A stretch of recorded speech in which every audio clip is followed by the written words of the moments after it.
We are back and happy to be here with you guys. I'm Ann DeVere and Sherry says Sherry. hello. Hey, you took my line. Where's my freedom? Oh no, freedom now! Set me free, Yeah, set me free.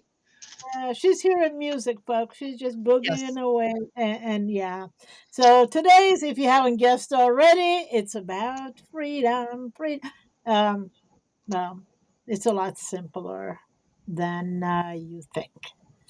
And it's a lot more difficult than you think. It's both ends of the spectrum, and depending on who you are and what you're used to, regardless of where you are, it's always now. So, Sherry, take it away. Explain to us what's going on.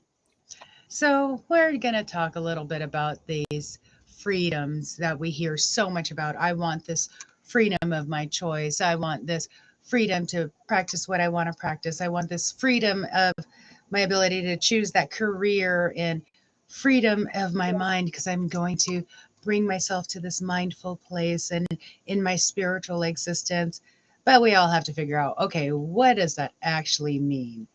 And was what you see in the description is present the present in the present. So what does that mean? That is give us the opportunity of the gift of you right now. Why? Because right now is what matters most.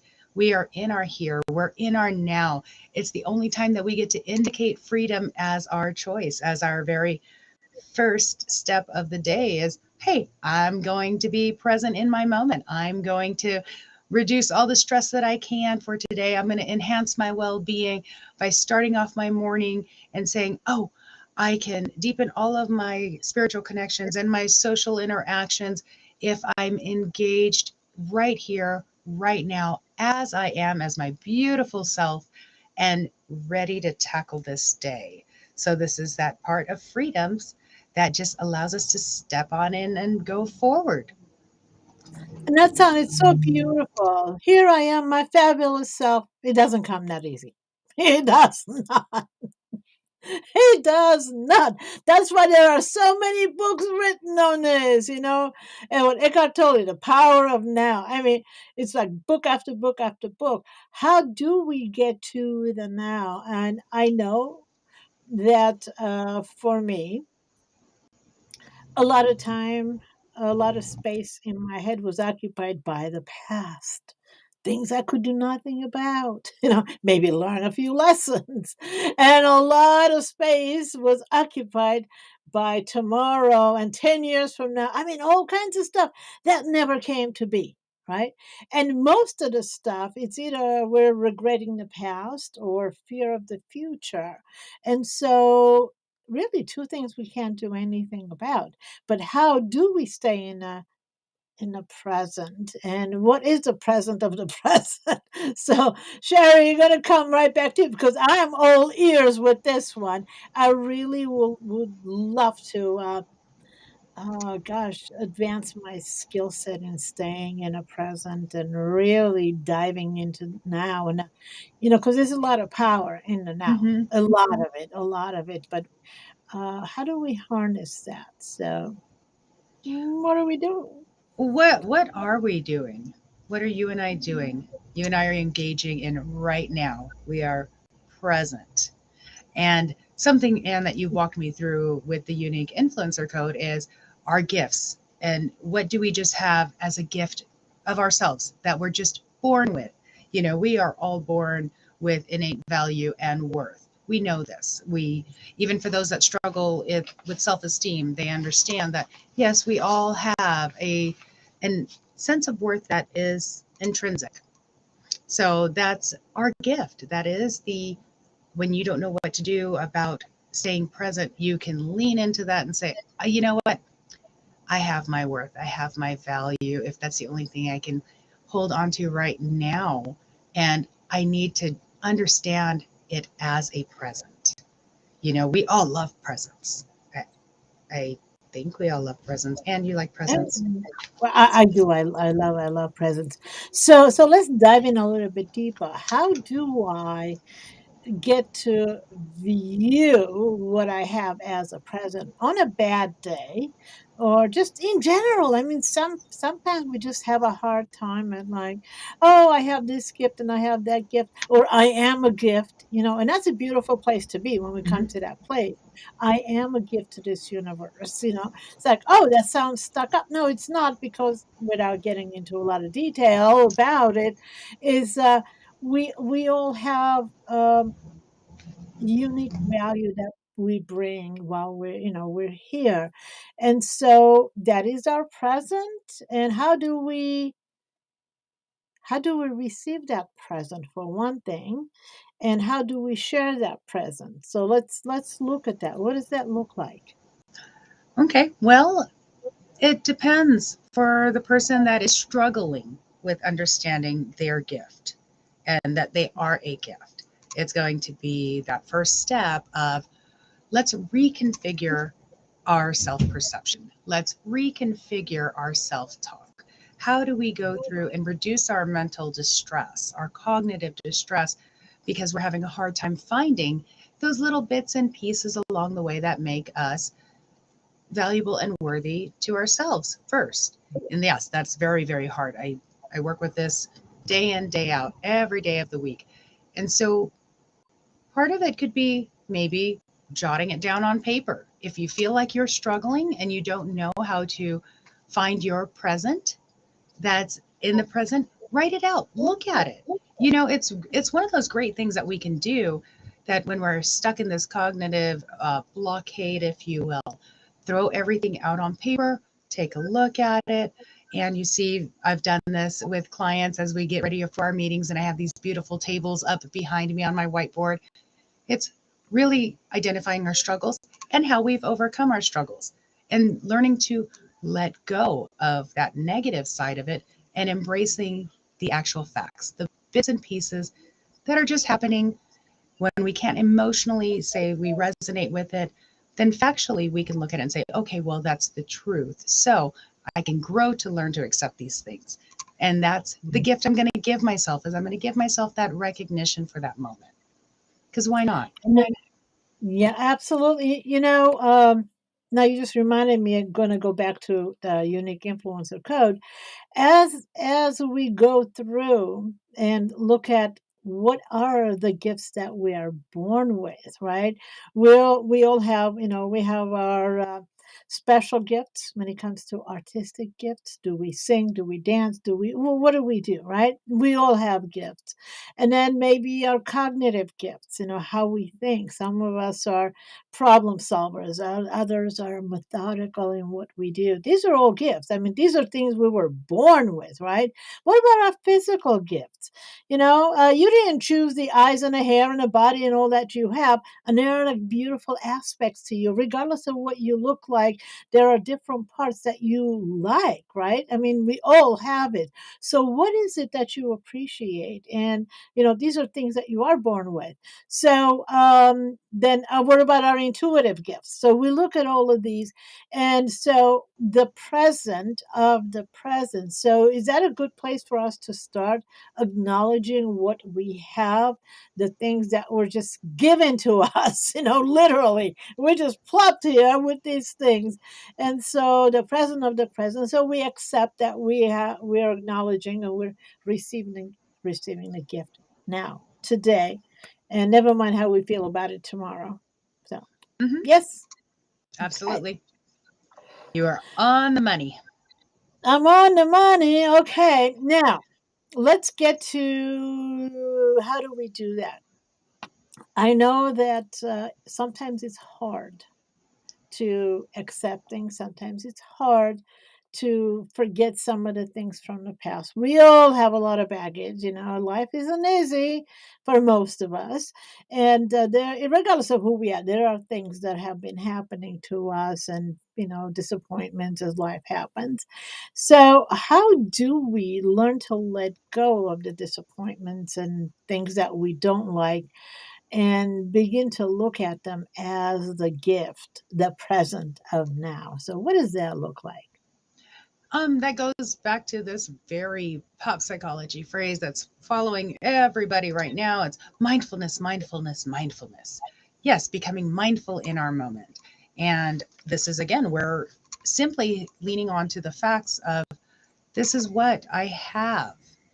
And I'm going to learn to accept that. I'm going to learn to make that part of me because it is part of me, and embracing, anything and everything that comes our way, kind of like that really loud car that just went through. And I just accept that that's what it is while I'm speaking and go with that moment. And what else can we do? We just take what we're given and we make the most of it. That's how we can really embrace the today, embrace the now, embrace and accept the who we are. And that allows us to let go of too many expectations of the future or old things from the past, whether it's just simple memory or regret or remorse.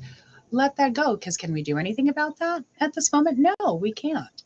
It's what's here now, what's in front of us, what's our next step going to be, not 5 years from now, but maybe in 30 minutes. What else are we trying to accomplish within this given time? And when we operate in that, it allows us to let go of too much of the stuff that's out of our control. And this really goes back to those foundational pieces about letting go, in the sense of we are powerless. Let's not forget what our base and our foundation was starting from the beginning on day one. And that's what we do here. That happy, joyful, and free is we foundationally understand that in order to live in our present and be that present, we come from a place that says, hey, I don't have to have control of everything around me because I cannot control everything around me. Simply in control of myself. And let me let go of wanting to take the steering wheel and drive white knuckle through life. I'm just thinking of a bunch of songs right now. Oh no. Yeah, but let's get to, I love what you said about 30 minutes, just for 30 minutes. And what comes to mind for me is a serenity prayer. It's like, God, grant me the serenity to accept the things I cannot change, right?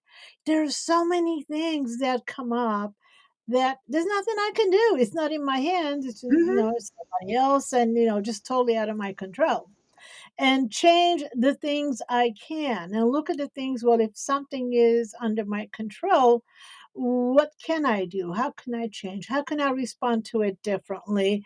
Or how can I just give it away? Maybe just give it to somebody else to handle it because I can't handle it. And then the wisdom to know the difference, right? So the problem a lot of times was thinking about things I can do nothing about, over and over and over again. Yeah, and then so for me, it was a breakthrough when I actually said, "Okay, I'm going to work the Serenity Prayer. What is the problem? Is there anything I can do? No, okay, God, you take this one. Uh, if there's something I can do, great. What is it? Please tell me what to do. And just if I don't know what to do, get help. Mhm. Ask somebody what to do." And then do it instead of just sitting in it. So that's been working, and just saying, "What can I do in the next 30 minutes?" has actually helped a lot. By the way, so whatever the problem is, can you just sit with it for 30 minutes? Think about it for 30 minutes. Mhm. Let it go for 30 minutes. Whatever it is. So that's pretty cool. Okay, so now we're going into the freedom, No, wait, wait, wait, personal wait, wait, freedom. wait. We forgot something. Oh, okay. We forgot something. What did we forget? What? What? Because, What? What? there's one thing to have the mental clutter and learning to let go, because everything that you explained is about the letting go of the mental clutter and letting go of Mhm. the mindset of controlling everything around us. Did we forget? Because I know this bothers my very OCD personality. What about our environmental clutter? What about our workspace clutter? Oh, Ooh, how many of us have desks? If you guys oh, could see my desks right now, obviously I come up with a bunch of props and things to entertain everybody with, and that's like all the time. Because really, how many people have a banana on their desk? and a hula dancer. I mean, really? So, Banana and a hula and then of course we can't forget Wonder Woman in the cup. So, uh, Wonder Woman in a cup. Okay. yes, that's me jumping in. Because I wonder what I'm doing all the time. I really, really do. So, but decluttering our living environment from the stuff that stresses us out. How many of us hold on to the things that we shouldn't hold on to? And here's a funny part I didn't even think about: the collection of the gifts that we've received and letting those go, because that can lead to all kinds of stuff where then we're toting things along in our life and feel weighed down. Do we want to feel weighed down by a lot of these things? But wait, they were gifts. I'm supposed to cherish them. The gift was in the thought. And sometimes we can't always hold on to the material piece that came along with it. I mean, we're getting older now. It's really hard at 45 to clunk around all the stuff that I've collected over all of these years. And I've learned to let go of those things that I even Mhm. cherished. Sometimes those things are things that I've cherished in my own thought process or belief system, and I let those go too because I need the clutter out. So do not bypass the importance of your environment, your home environment, and your workspace, and maybe even some of your favorite social places. If it sets you up for carrying extra loads of stuff that you don't need, allow yourself the freedom to get away from it and say, I enjoy these things and I don't have to have them in my space. It's okay. Because really, that is part of being mindful of your personal comfort. And we've been talking a lot about comfort as well. We need to allow ourselves that comfort. Yeah, for sure. Actually, I got a bunch of examples. Would you believe it? No. As a matter of fact, recently, like I've been going through my closet and giving away clothes that just don't fit me anymore, you know? And I'm like, if I lose that 30 pounds in the next year, I'm buying new clothes Mhm. because I deserve it, right? And so just giving them away, it was healing. It's like, oh, that looked really nice. It's gonna look, and a lot of them. So it was hard to give away some of them because there's sentimental value. So I took pictures. I took pictures of them, Excellent. and now, yeah, I still the memory is still there. I don't, because the physical one is in a closet somewhere, in a box Mhm. somewhere. It's we don't. It's not like they're sitting in front of us. We just come across every now and then pulling something out. So I took pictures, and so it's there, and it's easy. Well, the mental clutter, that cognitive aspect of it, um, that has a lot of work to do still.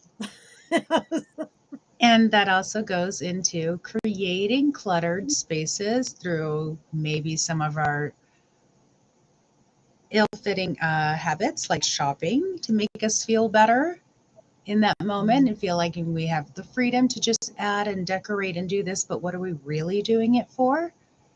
And understanding how we take a financial impact on even those kinds of things when we believe we're letting go, but have to become more mindful of what are we really collecting as we're spending our money. Mm, okay.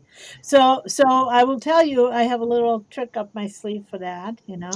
So whenever I'm stressed, it's like, I wanna maybe eat something I shouldn't be eating, buying something I shouldn't be buying. So the question is, do I want this or do I wanna feel better? And the answer is I wanna feel better. So spending the money, is that gonna make me feel better? No, it's not going to, because later on I'm gonna say, "I don't even like this," and I'm gonna give away, right? Or that ice cream, well, every now and then it's okay because I love my coffee ice cream. So, uh, having it for the right reason, it's wonderful. But having it as a supplement for stress, no good. So knowing the difference for me has made all the difference. Well, I'm wondering if that made that such a difference. Why do I still have those 30 pounds? I don't know. I got to think about that. Actually, fast becoming more than 30 pounds. So, so it's such a good thing that we actually have somebody who understands the science behind all this. Oh my gosh. Yeah. Okay. So That was your emotional tie-in to the topic for today. And yes, it's the emotional weight that you carry a la poundage. That's all right. It's yeah. Are you ready to emotionally let go, Anne? Are you ready to emotionally make that commitment and Oh become yeah. more mindful? Oh yeah. But how are you going to Yeah. do it? Do you even know how it got there to begin with? Yeah. I know how it got there. The last few years have been really traumatic, so I know how they got there. Ah, that recognition, that identification. Sometimes people don't have that though. They can't just put their finger on it and they wonder, I don't know when I lost my way. I don't know when things shifted. I don't know when things turned. And so it's Mm. really easy to get caught up in that emotional state and not have a good answer or outlet for yourself so that you could feel like you can have the freedom again, to find that freedom all over again. Sometimes it means seeking out someone like me as a professional to help you kind of sift through and dissect all of the stuff that has come along and say, okay, oh, look, I found freedom at the bottom of that bag. You ready for it? Okay, we're going to pluck it out, and here it is. But what did we have to Yeah. get through to get all of that out of the way so that we can find it? Our freedom of expression is a beautiful example of this. This is really us having literally the opportunity, the platform, the forum to speak wherever it is we're at and own it and feel good about it and honor ourselves with it. And that is a freedom that, especially in this country, we are given that right too. This is what we have every day. We have access to it every day, but do we access it? Yeah, it's a great question. Well, you just reminded me some of the work I do, with my clients is, identifying their signature story. To get to the signature story, which is why we do what we do, what are we passionate, all those things go in there, and our life experiences that kind of connect to what we do. There's, without going into a lot of detail, here's what I've noticed when we go back to tap into the stories, there is a healing that happens. And so, Sherry, I wanted to ask you, does it help, or why does it help? How does it help? What's going on with us when we are going back and looking at a situation in the work that I'm doing for people to actually be able to use their stories? They have to go back. They're going back in time. Where were they? What were they doing? Who else was there? What was the weather like, even, right? We just go back in time because everything is really in there. When we tap into it, going back in time, just looking at it again, heals us. And I know I've seen it over and over and over again because as we're sharing our stories to help other people, we're helping ourselves to go back and look at a story. Even if something happened yesterday, let's say I was in a bad mood yesterday and I said something or something really bothered me. If I go back and just think about that, I'm like, oh, that was silly. Why was I so bothered by that? Because I'm in a different space now. But when we go to um, stories from our childhood, for example. We're not that little scared kid anymore. We're just grown woman with, with an attitude every now and then. So that little kid has a lot of power behind her, right? And so I want to dig in a little bit deeper in there when we go to that emotional in our emotional space, when we're going back in time, going back into um let's say not a very happy memory. Why is that healing instantaneous?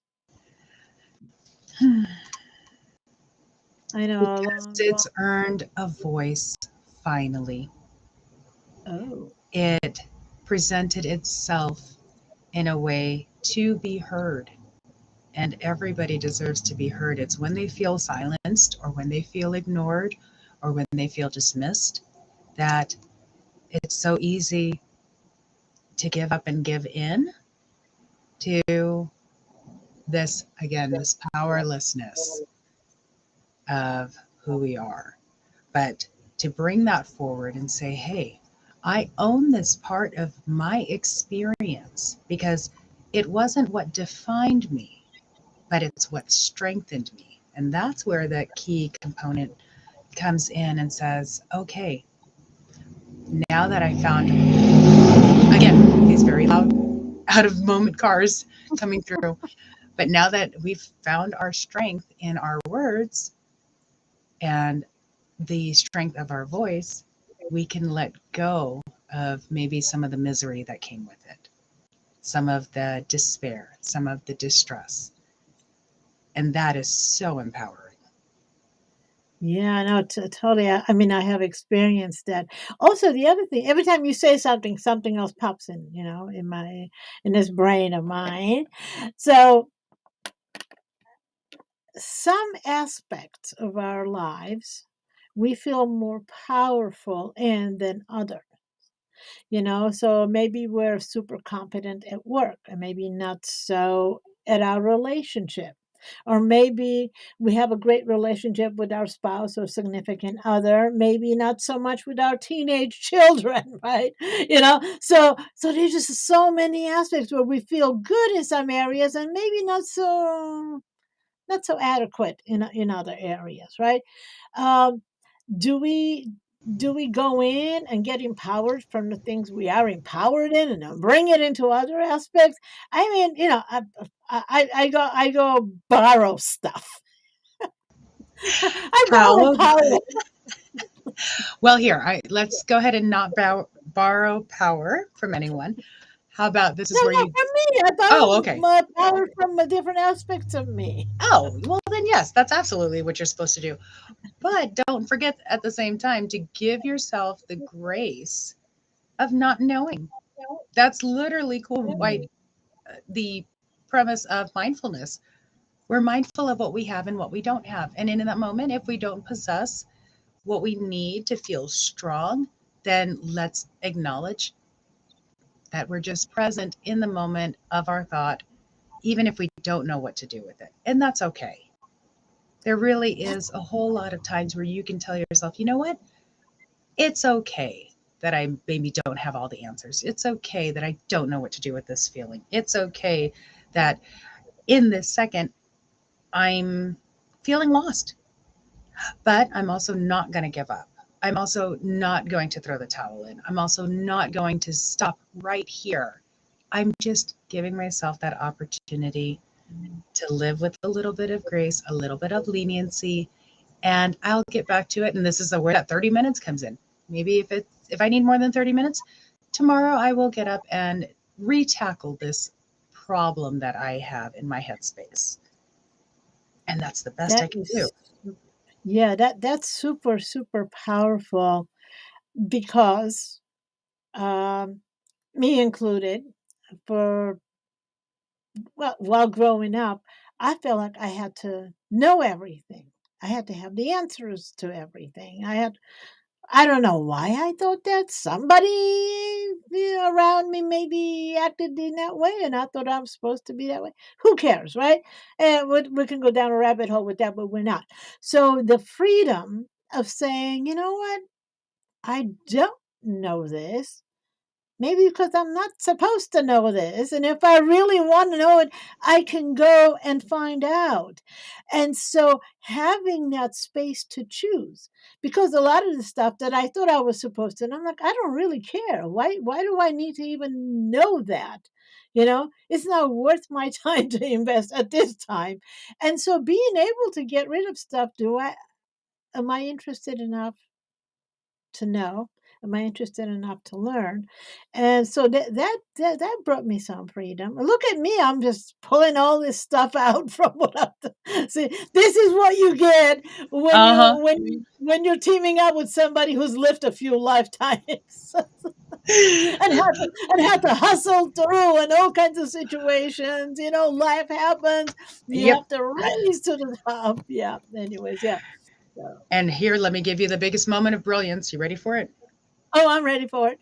Okay, Anne, Yep. you don't know what you don't know. course I know what I you know what? That's why we That's can't know what we don't know. That's that that simple. is yeah, That is a yeah, great statement for anybody that's feeling down on themselves of like, why can't I just get through this? Was I taught how to get through this? Why can't I just make sense of this? Did anyone yeah. ever make sense of it for me? Did do I have to always live like this? I don't know, do you? It's okay. It's you don't know what you don't know, and if you want to know, go find out. If you can't find Yeah. an answer, maybe it wasn't your question. That right there was just it's perfect for what we're talking about today. The freedom, living in the now. Do I know what I want to know? Do I know what I need to know to make a decision that I'm faced with? Do I have the tools? Do I have the resources? Um, Not looking at the past because obviously I don't have it if I don't know it right now, so forget the past. And how can I prepare for the future? Don't know what I'm going to be faced with in the future, so I don't know what I'm going to be needing to know. But for right now, this is all I need to know. And if I don't know it, I'll go find it. I'm loving this. See, freedom in the now. There you go. Mm-hmm. There you go. Yeah. No, this is brilliant. Brilliant, and I like the way we just kind of made sense out of the confusion, that goes in our brain, that all the questions that fly. And I love the way you made it so simple. It's not that complicated. Doing it is not so easy. It takes practice. I know from my Mm-hmm. own experience. So maybe as we go with our next, the information you'll be sharing, you can share with us how can we take steps that will make it easier for us to change how we take action, how we do, the things we do. So I'm looking forward to that. So folks, stay tuned because there's lots of great stuff coming, right? So Sherry, you want to take us out with the thought of the day? Thought of the day. Let's just take today. Let's take this minute to acknowledge where we're present. Remember that we are the present, and let's live in this present with our freedoms of everything that we choose. Why? Because they're your choice. You're empowered to do so. Oh, that was beautiful. So with that, we're going to say goodbye to everybody. Thanks again, Sherry. That You're was welcome. brilliant. Love it. Bye, everybody. We'll see you tomorrow.